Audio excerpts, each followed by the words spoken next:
भारताला रशियाकडनं तेल खरेदी करण्यासाठी अमेरिकेकडनं 30 दिवसांची तात्पुरती सूट देण्यात आली आहे। भारत रशियाकडनं पुढील 30 दिवस तेल खरेदी करू शकणार आहे।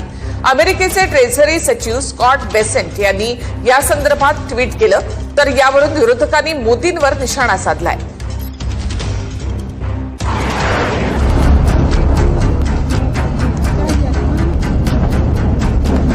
इराण इस्रायल युद्धामुळे निर्माण झालेल्या इंधन संकटादरम्यान अमेरिकेनं रशियाकडून महिनाभर तेल विकत घेण्याची सूट भारताला दिली आहे। अमेरिकेनं 30 दिवसांची तात्पुरती सूट दिली आहे। अमेरिकेचे ट्रेजरी सचिव स्कॉट बेसेंट यांनी ट्विट करत या संदर्भातली माहिती दिली आहे। अशा स्थितीमध्ये रशियाच्या तेलवाहू जहाजांनी भारताचे किनारे गाठलेत। रशियन खनिज तेलाचे 2 टँकर्स या आठवड्यामध्ये भारतीय बंदरांवर तेलाचा साठा उतरवतील अशी माहिती आहे। दुसरीकडे खरेदीदार न मिळणाऱ्या रशियाच्या तेल जहाजांनाही मोठा दिलासा मिळालाय।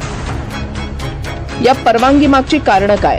भारत अमेरिका ट्रेड डील यासाठीचं मुख्य कारण आहे। रशियाकडून तेल खरेदी कमी करणं हा या ट्रेड डीलचा मुख्य हेतू होता। भारताने रशियाकडून तेल खरेदीची आयात सातत्यानं कमी केली आहे। जानेवारी 2024 पासून भारत अमेरिका आणि आखाती देशांकडून तेल खरेदी करत होता।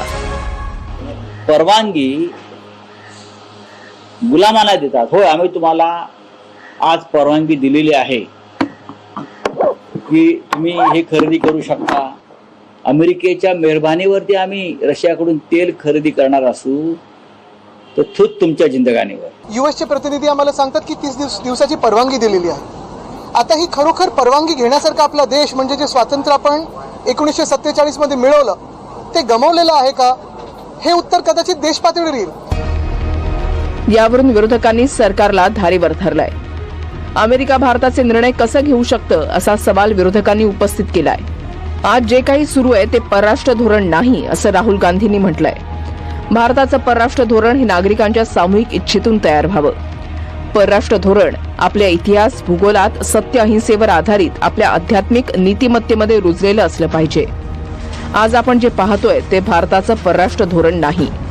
आज जे काही आहे ते तडजोड केलेल्या व्यक्तीच्या शोषणाचा परिणाम आहे। काय स्थिती होती? इराण अमेरिका युद्धामुळे भारतातील तेल पुरवठ्यावर परिणाम झाला।